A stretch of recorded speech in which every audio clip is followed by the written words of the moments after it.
Entonces, nosotros habíamos visto, perdón, las propiedades de la varianza, y habíamos visto un ejemplo para cada una de esas propiedades, y ahora vamos a continuar con el coeficiente de variación, ¿ya? Entonces, el coeficiente de variación, que se denota por CB, corresponde a, bueno, apunta a qué cosa. La dispersión o variación real determinada por la desviación estándar es aplicable solo a la población de la cual se extrae.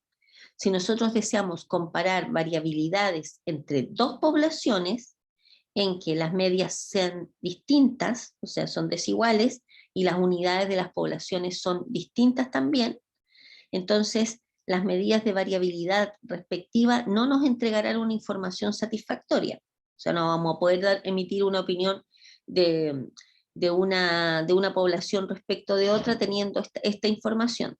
Entonces, esto se resuelve mediante el uso del coeficiente de variación, que es la razón entre la desviación estándar y la media aritmética de una población.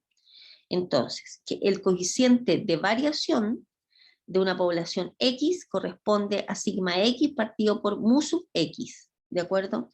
Donde esta que está acá es la desviación estándar de sigma sub X, esa X se ve como grandota, pero es una X chiquitita, sigma sub X partido por mu sub X, que es la media aritmética, ¿ya? Alternativamente, este coeficiente de variación nos permite clasificar a una determinada distribución de la siguiente forma. Una vez que uno ha calculado el coeficiente de variación de una población, si ese numerito, si ese valor es menor o igual que el 5%, o sea que 0,05, entonces la distribución, vamos a decir nosotros que es muy homogénea. Si el coeficiente de variación es un número mayor que el 5% y menor o igual que el 20%, entonces vamos a decir que la distribución es relativamente homogénea. Si el coeficiente de variación es un número que es mayor que el 20% y menor o igual que el 50%, diremos que la distribución es relativamente heterogénea. Y si el coeficiente de variación es mayor que el 50%, vamos a decir que la distribución es muy heterogénea.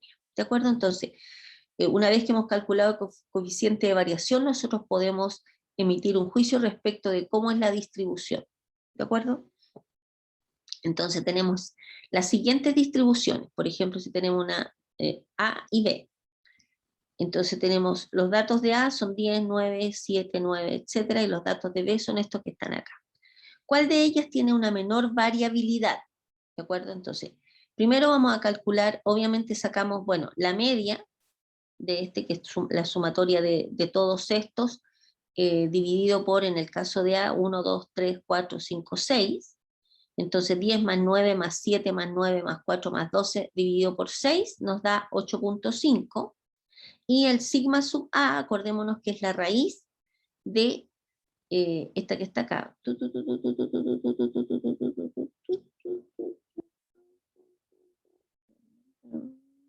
Esta es la raíz de la sumatoria de 1 hasta n, digamos el total de datos en este caso de 1 a 6, del x sub i, del valor del dato, menos la media, esto al cuadrado, y dividido por n. Este corresponde a la desviación estándar, ¿ya? Entonces, este valor, calculado con estos datos, nos da esta desviación estándar del conjunto de datos de A, ¿ya? De la misma manera, sacamos el promedio de B y la desviación estándar de B. Nos da este como acá.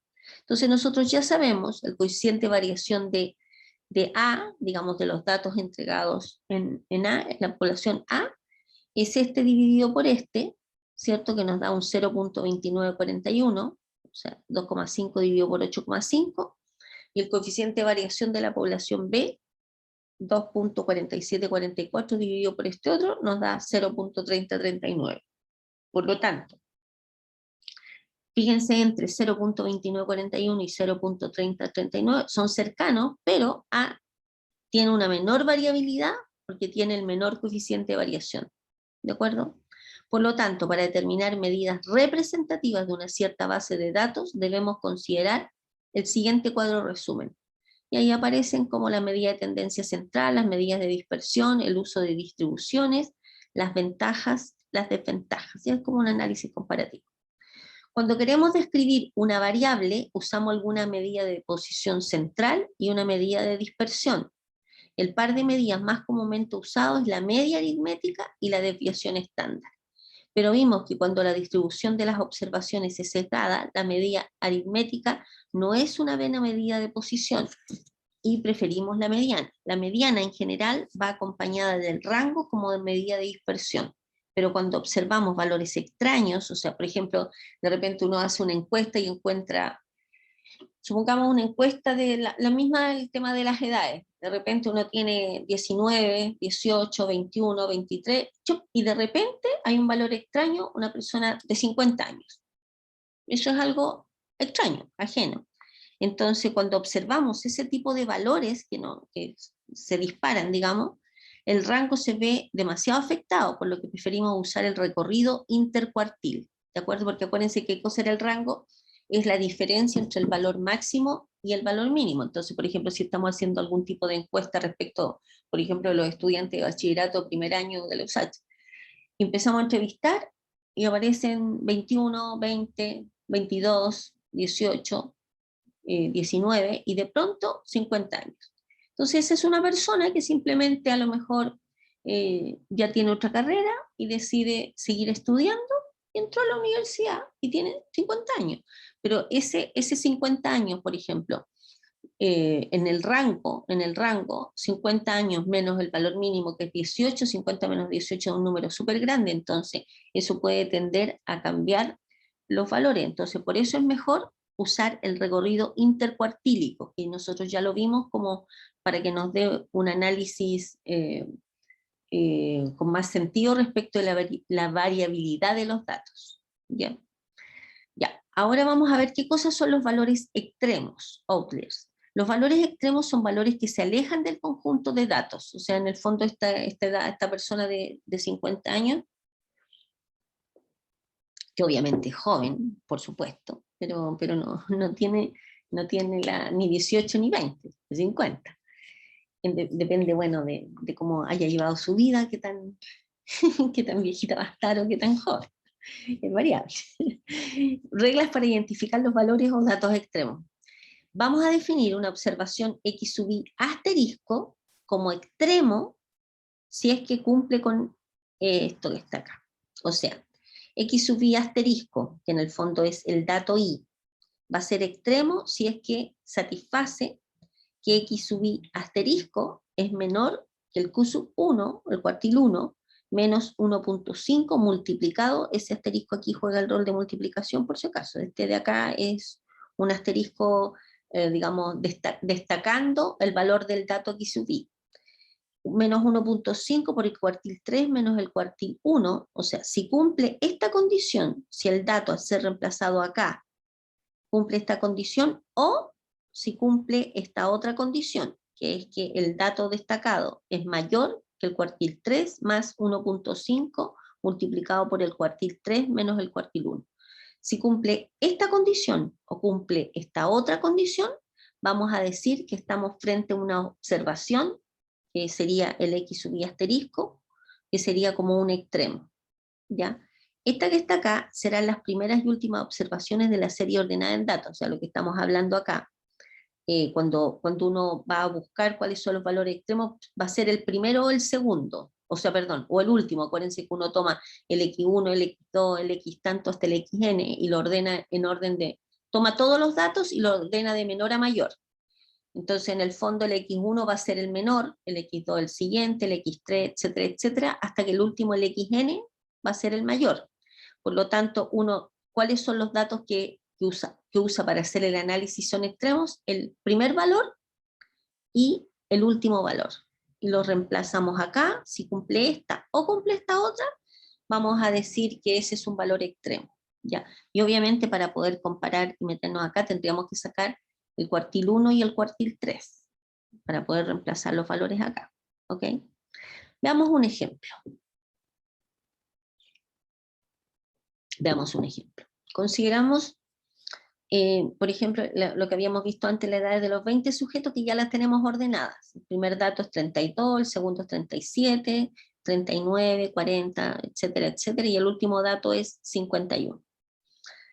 Acordémonos que ya habíamos calculado antes, está en el apunte, en las clases anteriores, el cuartil 1, el cuartil 2 y el cuartil 3. Ya, entonces no necesitamos sacar de nuevo. Entonces simplemente vamos a tener la primera condición y reemplazamos los valores. Fíjense acá, vamos a sacar el cuartil 1, que es este, menos 1.5 por el cuartil 3 menos el cuartil 1, y nos va a dar 32,75.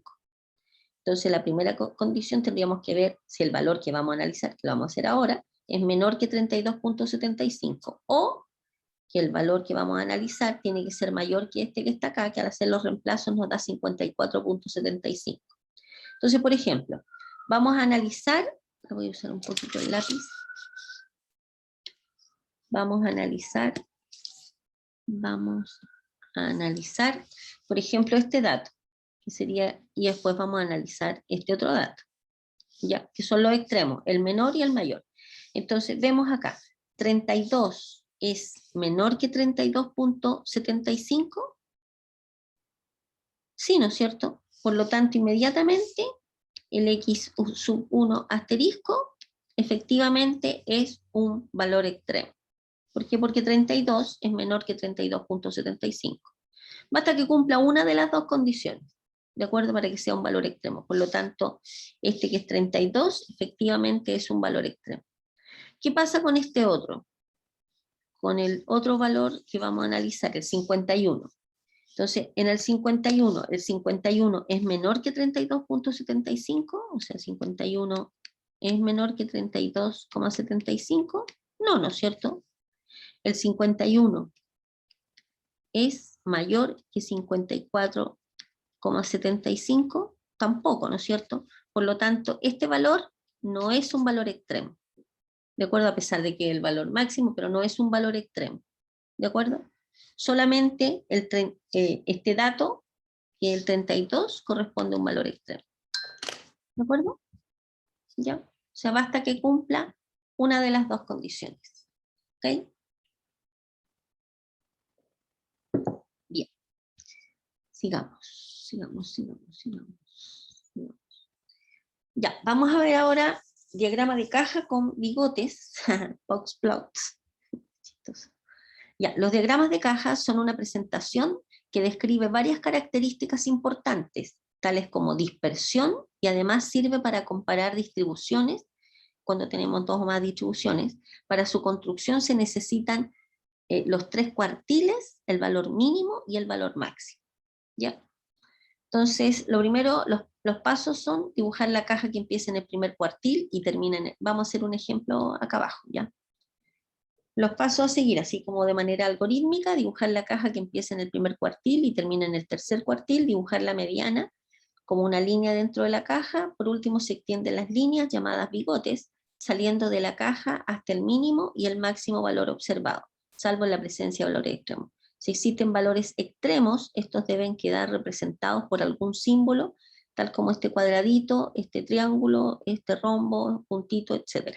En la presencia de valores extremos, los bigotes se extienden hasta el valor observado anterior al valor extremo. Ya, entonces vamos a ver un ejemplo. En el mismo ejercicio que acabamos de ver recién, de las edades de los 20 sujetos, teniendo estos valores, uno, ¿qué hace acá? Tenemos una recta numérica, entonces, fíjense acá, eh, distribución de las edades de los 20 sujetos. Nosotros ya vemos que las edades de los 20 sujetos están entre 32 y 51 años, ¿cierto? Ya, entonces, ¿dónde ubicamos? Ubicamos acá el punto, primer paso, dice, dibujar la caja que empieza en el primer cuartil y termina en el tercer cuartil. El cuartil 1 es 41, ¿se fijan? Acá, 41. Y el tercer cuartil es 46,5, por acá más o menos. Así, 46, 47 por acá a la mitad, ¿se fijan? El cuartil 3, ¿de acuerdo? Ya, ese es el primer paso. Dibujar la mediana con una línea dentro de la caja. La mediana, este valor que está acá, que era como 43, algo, ahí está la mediana. En realidad la mediana, acuérdense que corresponde, que es equivalente al cuartil 2, que es 43,5 en este caso, 43,5 acá. Y después de eso, y de dibujar, por último se extienden las líneas llamadas bigotes, saliendo de la caja hasta el mínimo y el máximo valor observado. Esta que está acá tiene que ser más larga, porque el valor mínimo es 32, o sea, esta rayita que está acá está cortada hasta acá, pero debería ser hasta acá.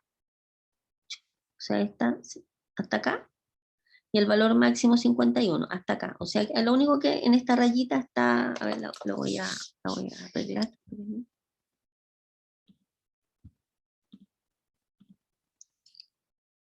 Esta rayita, ay, que me quedó feo. Yo con esta rayita es hasta acá. Hasta acá. Esta otra está correcta. ¿Ya? Y acá, como este es un valor extremo, lo marcamos. En este caso lo marcamos como el 32, un valor extremo, lo marcamos con un circulito, le pueden poner un triángulo, un cuadrado, algo que lo marque. ¿Ya? Este sería distribución de la edad de los 20 sujetos con un diagrama de bigotes. ¿Ok? ¿Ya? ¿Alguna pregunta, estimado? No, no ninguna. Ya, súper. Ya, sigamos. Entonces, el bigote de la izquierda representa el conjunto de edades entre el valor mínimo y Q sub 1, sin considerar el valor extremo 30, o sea, bueno, por este pedacito que está acá. La primera parte de la caja comprende valores entre Q1 y Q2. Claro, este pedazo que está acá son los valores que están entre Q1 y Q2, que es la media. La segunda parte de la caja comprende los valores entre Q2 y Q3. Claro. Y el bigote de la derecha viene dado por Q3 y el X máximo, este de acá. Estos son los bigotes, estas rayitas que están acá para los lados. ¿Ya? Entonces, alguna información que nosotros podemos rescatar de este diagrama, porque obviamente no tiene sentido hacer un diagrama si no podemos sacar información o interpretar de un diagrama específico, ¿no es cierto? Entonces, el bigote de la izquierda, de la derecha de la izquierda, es más corto que el de la derecha. A ver, no es así. De la izquierda, a ver, el bigote de la izquierda no es más corto que el de la derecha es más corto que el de la izquierda. Esto es hasta al revés.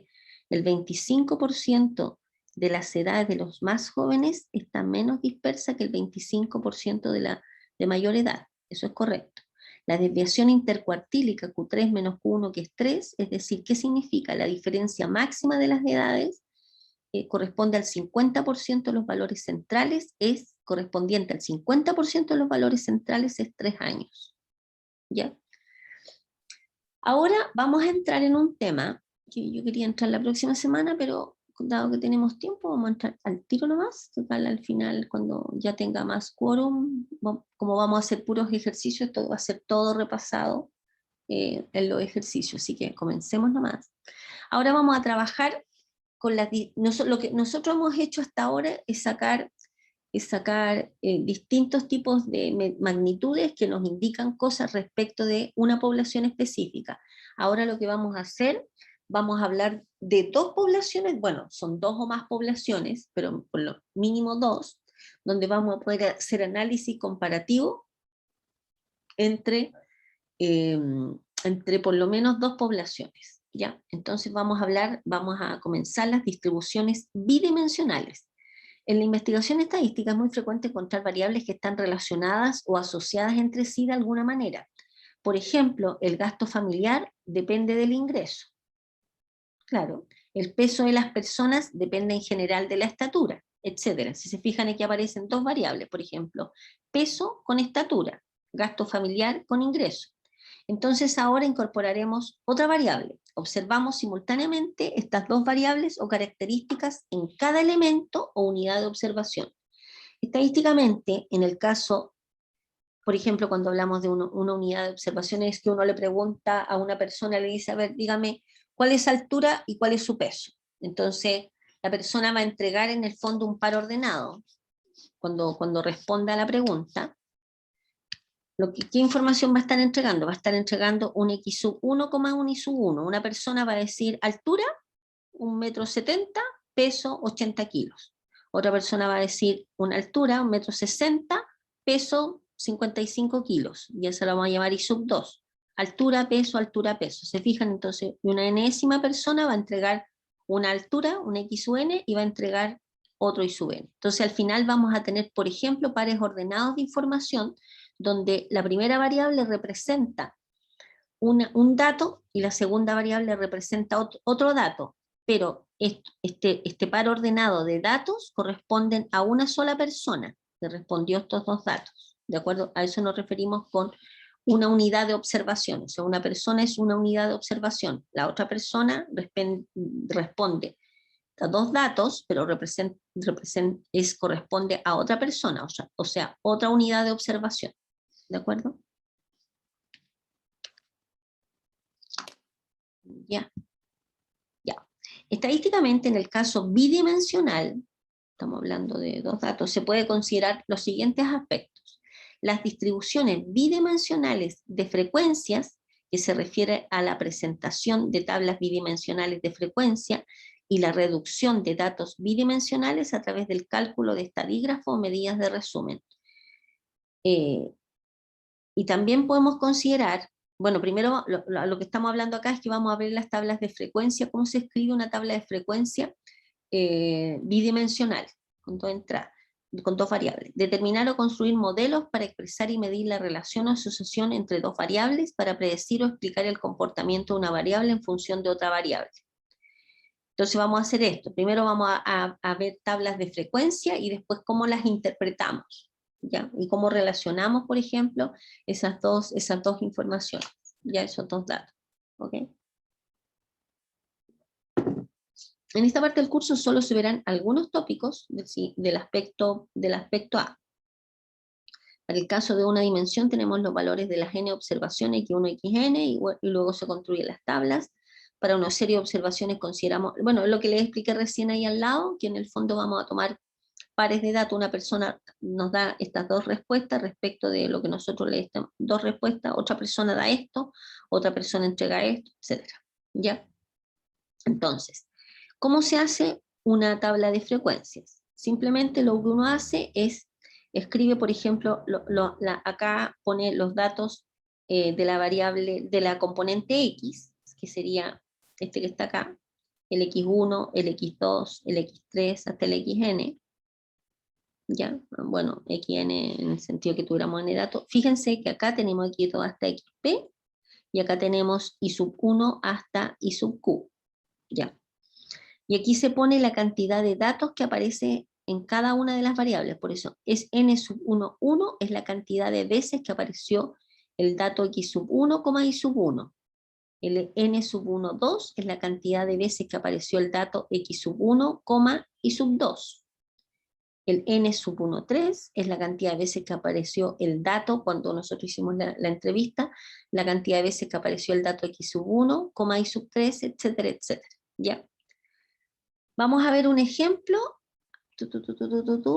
para que lleguemos a esta tabla. Ojalá hoy día lleguemos a ver, hasta acá por lo menos.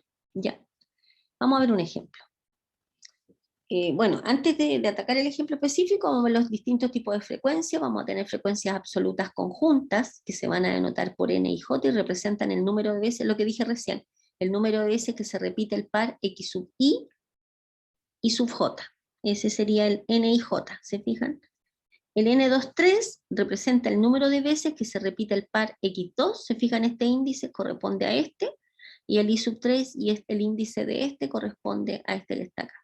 Entonces las propiedades que tienen que cumplir estos valores es que siempre van a estar entre 0, si va a ser mayor o igual que 0, menor o igual que n, el n sub 1, 1 más n sub 1, 2 más hasta toda la suma que aparece acá tiene que ser igual a n.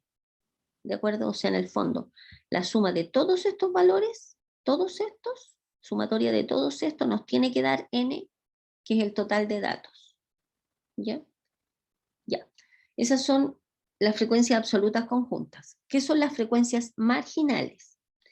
Las frecuencias marginales que están al margen de la variable x, por ejemplo, estas que están acá, no, referencias marginales estas que están acá, y estas que están acá, acá abajo. Las frecuencias marginales de la variable x se relacionan con la distribución unidimensional de la variable x, corresponde a la siguiente tabla.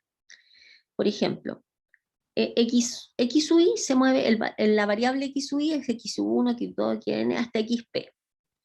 Este n sub i punto va a corresponder a n sub 1 punto, n sub 2 punto, n sub 3 punto. ¿Qué cosa es n sub 1 punto? Va a ser n11, n12, n13, etc. O sea, ¿qué cosa es este numerito que aparece acá? Este numerito que aparece acá, que lo voy a dibujar al lado. Este numerito que está acá corresponde a la sumatoria de toda esta fila. O sea, es igual a n11 más n12 más n13 más puntitos, puntitos, puntitos, hasta n sub 1. ¿De acuerdo? Y por ejemplo, esta que está acá, de la misma manera, se fijan donde está el punto, es que en el puntito, es que este es el que corre, el que se mueve. ¿Se fijan? Se mueve 1, 2, 3, hasta Q. Y acá el N31, bueno, obviamente es lo mismo. N31, el fijo está el primer índice, más N32, más puntitos, puntitos, puntitos, hasta N sub 3 Q. ¿Se fijan? O sea, por fila. ¿De acuerdo? Claramente, aprovechando al tiro, sale más abajo, pero lo vamos a aprovechar al tiro, le vamos a poner otro color. ¿Qué cosa sería el n.1? El n.1 sumamos por columna, ¿de acuerdo? Entonces va a ser igual a, fíjense que ahí fijamos el 1 y este se mueve, o sea sería n11 más n21 más n31 más puntitos, puntitos, hasta el último n sub p1.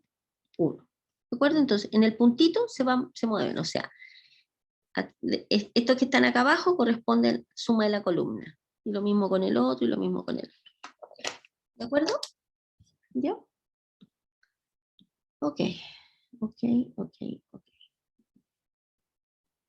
Ya.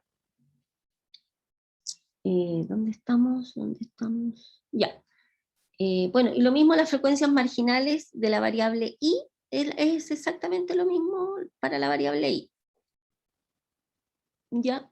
Por ejemplo, el i se mueve entre el i es i1, i2, i3, tanto, entonces el n.j, el n.1 va a ser la suma de lo que aparece en la variable i, etc. ¿Ya? Siempre nos va a dar el n. El n.i es la sumatoria de 1 hasta p de n y j. Y el i punto corresponde a esto que está acá. ¿De acuerdo? ¿Sí? Estamos hablando de estos numeritos que aparecen acá, de este numerito y de este otro numerito que está acá. ¿Ok? Ya. Ya.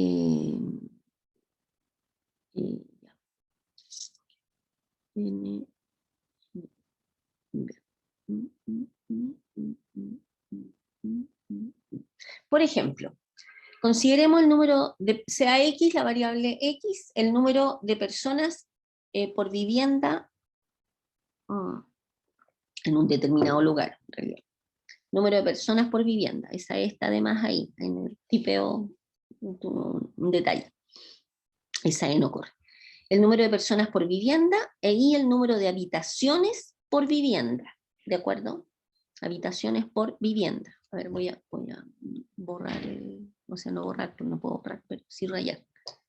Eso que está ahí, no corresponde, y esa S tampoco. ¿Ya? Entonces, X es el número de personas por vivienda, e Y es el número de habitaciones por vivienda. ¿Ok? Entonces, por ejemplo, entrevistamos a una persona, y uno dice el número de personas por vivienda. Ya supongamos que en una vivienda vivan 4 personas. Bueno, no me deja escribir. 4 personas, en una vivienda viven 4 personas, ¿y cuántas habitaciones hay? 3.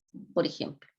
¿Ya? Sería para los esposos y una habitación para acá. O dos habitaciones. Una habitación para los hijos, por ejemplo, y una habitación para la pareja. ¿Ya? Por ejemplo, entonces sería el par 4,2, donde la primera componente representa el número de personas que viven en la vivienda y la segunda variable corresponde al número de habitaciones que tiene esa vivienda. ¿Ok?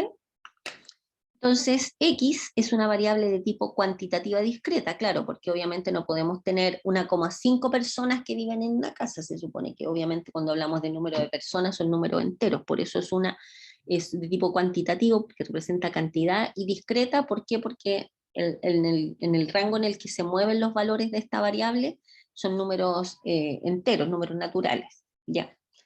Entonces, una variable de tipo cuantitativo discreto, y qué valores, digamos, suponiendo que en las respuestas que nos dieron, las respuestas que dieron categorías, cuando hablamos de categorías nos referimos a los valores que nosotros obtuvimos en la encuesta. O sea, una persona que dijeron que habían 4 personas, 5 personas, 6 personas, 7 personas, 8 personas y 9 personas.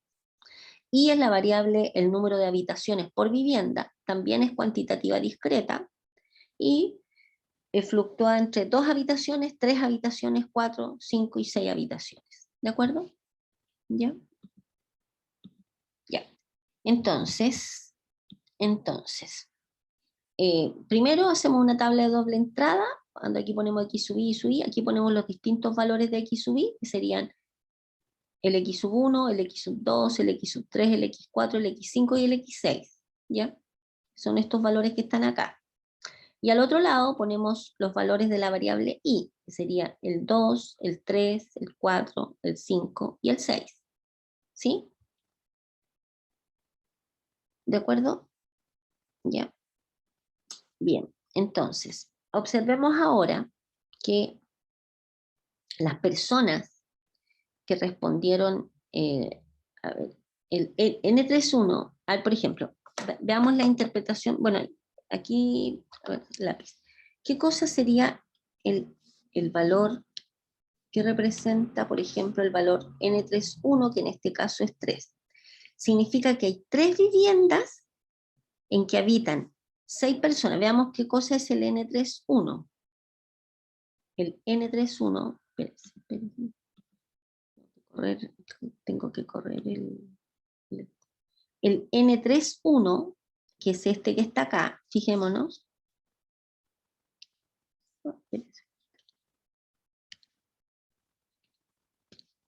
El N31, que es este valor que está acá, el N31, acordémonos que es el número de veces en las que aparece el par 6,2, ¿no es cierto?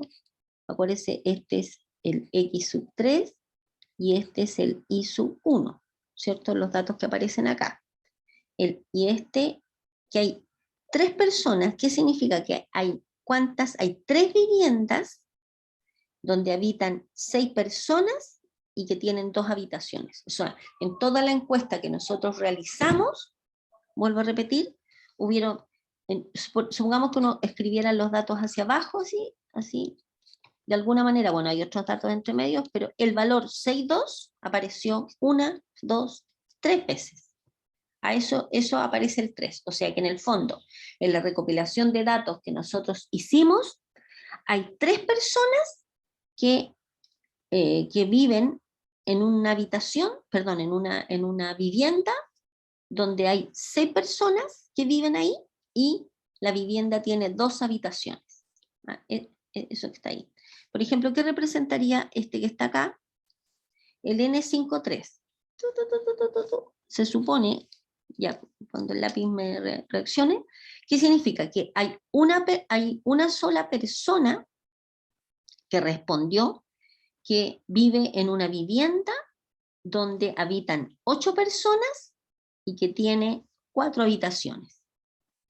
¿De acuerdo? Ese corresponde al N53. O sea, que hay una persona, o sea, el par 8,4, que hay solo una persona que vive en una vivienda donde viven 8 personas y tienen 4 habitaciones. ¿De acuerdo? Eso es el N53. ¿Ya? Ok. Entonces, ¿cómo se llena esto que está acá? Por ejemplo, cuando uno empieza, uno tiene va a tener un montón de datos, ¿entiende? El 4, tanto, y se repiten. Esta es la cantidad de veces que se repite el dato 5,2 en el conjunto de información. Cantidad de veces, por ejemplo, que se repite el dato 5,2. En este caso se repite 4 veces. O sea, hay 4 personas que viven en una vivienda, que viven en una vivienda donde habitan 5 personas y que tienen 2 habitaciones. ¿Ya? Esto que está acá, ¿quedó claro? ¿Sí? Ya. Espero que sí. Sí, profe. Me respondo sola. Ya, ok. Muy bien, muy bien. Ya. Entonces, fíjense, para obtener los datos del n y punto, fíjense, el n, sacamos acá en esta columna el n1 punto, el n2 punto, en el puntitos, estos son los que se mueven, varían. Entonces, este valor que está acá corresponde a la suma de 3 más 2 más 3 más 0 más 0, o sea, 8. Este valor sería 4 más 8, 12 más 2, 14, 14. N3 punto sería 3 más 5, ¿se fijan? Por fila. Los que se ponen acá van por fila. Y los que se ponen acá, por columna. N.1, entonces sería el 3 más el 4 más el 3 más el 0 más el 0 sería 10. Este otro, 8, 10, 15, 17, 18. Y se fijan, hacia abajo. ¿Ok? La suma de todos estos, los NI puntos, la sumatoria de todos estos NI puntos, tiene que dar el valor total que en el fondo corresponde al número de personas que entrevistamos. Son 50. Y la suma de aquí para allá también tiene que dar 50. ¿De acuerdo? Es una manera de chequear si lo que uno hizo está correcto o no. Estos tienen que dar 50 y estos de acá tienen que dar 50. ¿Ok? O por ejemplo, si uno de repente deja uno incógnito, uno puede establecer una ecuación para ver cuánto es ese valor incógnita, sabiendo que todo esto tiene que darnos el n, que es el número total de personas encuestadas. ¿Ya? Ya, bueno, aquí hay otras interpretaciones, lo mismo que ya hicimos recién. Entonces, las distribuciones marginales de X en Y van a estar dadas de la siguiente manera. Fíjense, para considerar las distribuciones, bueno, las marginales las rescatamos de esta tabla, y no es otra cosa más que, por ejemplo, la marginal de X corresponde, ponemos el dato, y aquí ponemos N sub I punto. O sea, ponemos esta que está acá, el 8, el 14, etcétera. ¿De acuerdo? Y la marginal de I, ¿qué tenemos que hacer? Esta de acá abajo. Estas son las de I. ¿Se fijan? Al sumar las filas, bueno, al sumar las filas, las líneas horizontales, bueno, esto es chacharacha, es lo que les acabo de explicar recién. ¿Ya? Esas son las frecuencias marginales. Entonces, frecuencia marginal de X, ustedes tienen que extraer esta tabla, frecuencia marginal de Y, tienen que extraer esta otra tabla. ¿De acuerdo? Bien. Las frecuencias relativas, vamos a ver ahora. Vamos a definir las frecuencias relativas. Entonces, vamos a considerar la proporción del caso n y j del par x sub i y sub j con respecto al total n. O sea, ¿qué cosa va a ser el h y j? El h y j va a ser igual a n y j partido por n. En algunos libros aparece h y j o f chica y j. Ya podemos usar estos dos indistintamente, que simplemente es el n y j partido por n. ¿Ya?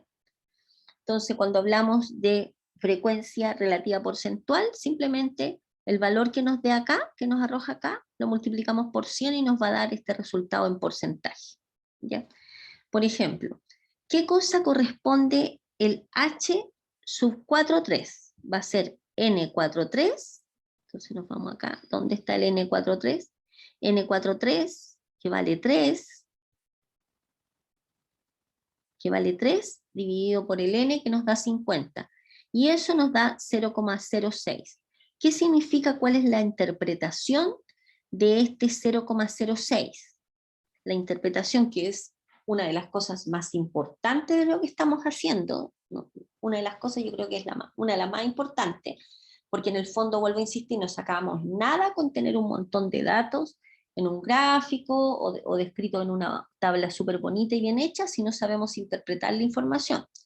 ¿Qué cosa es este H43? Es 0,6. ¿Qué significa? Que el 6% de las viviendas tienen 7 personas y 4 habitaciones. ¿Por qué? Porque veamos lo que es H43. ¿De dónde nace? H43 lo sacamos del N43. Este valor que está acá, el N43, es el número de veces que aparece el 4. O sea, en el fondo nos referimos al número de personas que vive en una vivienda donde habitan 7 personas y tiene 4 habitaciones, son 3 personas. Entonces, grabémonos este dato. Son el número de personas, este valor es el número de personas en donde en una vivienda viven 7 personas, perdón, es el número de personas que respondieron que viven en una vivienda con 7 personas y 4 habitaciones. ¿Ok? Entonces, por lo tanto, nosotros cuando encontramos esta frecuencia relativa, que nos da un 0,06, significa que el 6% de las viviendas de la encuesta que nosotros realizamos viven en viviendas donde habitan 7 personas y cada vivienda tiene 4 habitaciones. ¿De acuerdo? ¿Sí? El 6% de las viviendas, está mal redactado eso. Ahí lo voy a redactar bien. Significa que el 6%,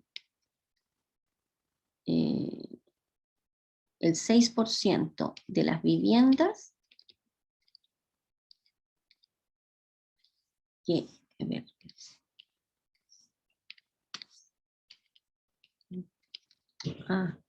pucha, no puedo escribir.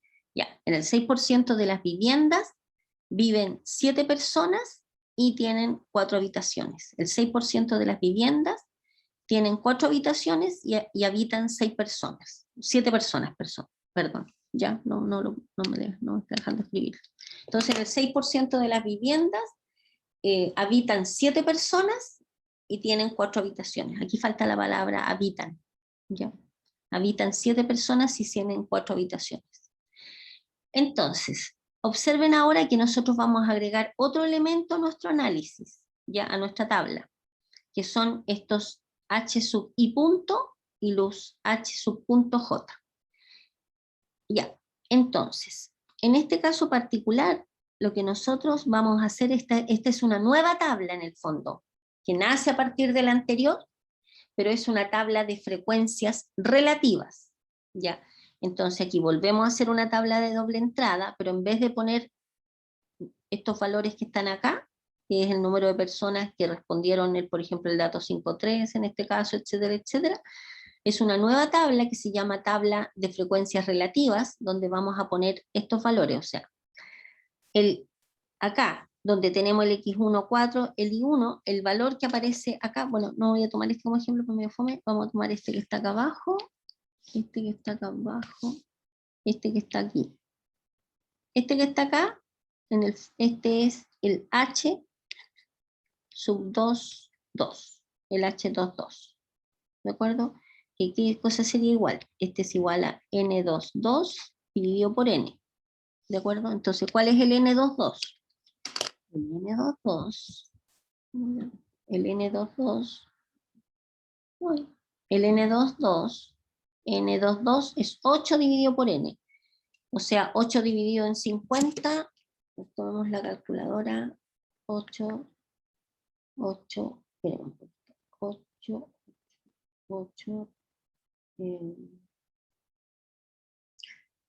¿Dónde está mi calculadora? Se me perdió la calculadora de mi celular. No busca la calculadora, no lo podía hacer a mano. 8 dividido en 50 nos da 0,16, 0,16. 0.16. Oh, me dio otro valor. Qué raro. Qué raro. El 5.2. El 5.2. Perdón. Este es el H. Perdón. ¿Cuál estamos analizando? Oh, me perdí. ¿Cuál estamos sacando? Este que está acá. Si no me equivoco, estimado, me perdí. Me perdí. A ver. No sé, profe, igual me perdí. No, Ya, a ver. no caché ahí. Vamos a reencontrarnos. Este valor que está acá, por ejemplo, es el H, este que está acá, lo voy a escribir acá, 0,08 equivale al H22, ¿cierto? El H22. Este sería el H22, ¿no es cierto? Porque corresponde al X2. No, perdón, es el H21. Ese es el H21. Este que está acá, voy a marcarlo, y después tengo que borrar para moverme al lado. Entonces, este es el H21. El H21 corresponde al N21 dividido por el N. ¿Ok? Es N21 dividido por N. A ver si me deja escribir ahora. N, ya no importa. N21 dividido por N. Vamos a ver cuál es el N. A ver, voy a escribirlo acá. Es el N21 dividido por N. O sea, es el N21, que lo vamos a ver al tiro, partido por 50. Vamos a buscar el N21. Voy a salir de acá, borrar eso. El N21, vamos a nuestra tabla anterior. El N21 vale 4. Entonces es 4 dividido por 50. ¿Cuánto es 4 dividido por 50? 4 dividido por 50 nos da el 0,08. 0,08. Por lo tanto, el H21 debe ser 0,08. Y efectivamente es 0,08. ¿Se fija? Ese valor que está ahí. Este valor que está acá. Este numerito que está acá, que es el H21, que es N21 dividido por N, o sea, es igual, habíamos dicho 4 dividido por 50. ¿De acuerdo? Y este otro, por ejemplo, supongamos este que está acá. Este que está acá es el H43, que es N43 dividido por 50, y nos va a dar, no voy a ir a buscarlo, nos da el 0,06. ¿Ok? ¿Ya? Entonces, así vamos completando cada uno de estos valores, y después de eso, porque estas magnitudes que aparecen acá en los extremos, después las vamos a ocupar en unas fórmulas, ya eso no lo vamos a hacer hoy día. ¿Se entendió ahora, estimado, cómo llenamos esto? Estimado. Sí, sí, quedó clarito, profe. Maravilloso. Entonces ahora aquí obtenemos, aquí ponemos el H y punto, y acá el H punto J. Entonces ya sabemos que en el punto hay que sumar, aquí se mueven todos. Entonces, para encontrar este valor, sumamos la fila. Nos da esto, por fila. ¿De acuerdo? Y para encontrar este otro valor, el H.1, sumamos por columna, hacia abajo. ¿De acuerdo? ¿Ya? Y eso es lo que vamos a ver hasta hoy día, porque ya estamos en la hora, ¿ok? Y después vamos a ver qué hacemos con esta información, ¿ya? Y eso sería, ¿ok? ¿Alguna pregunta, estimado? No, ninguna. No. Francisco, listo. Eso sería todo. Que le vaya súper bien en la prueba.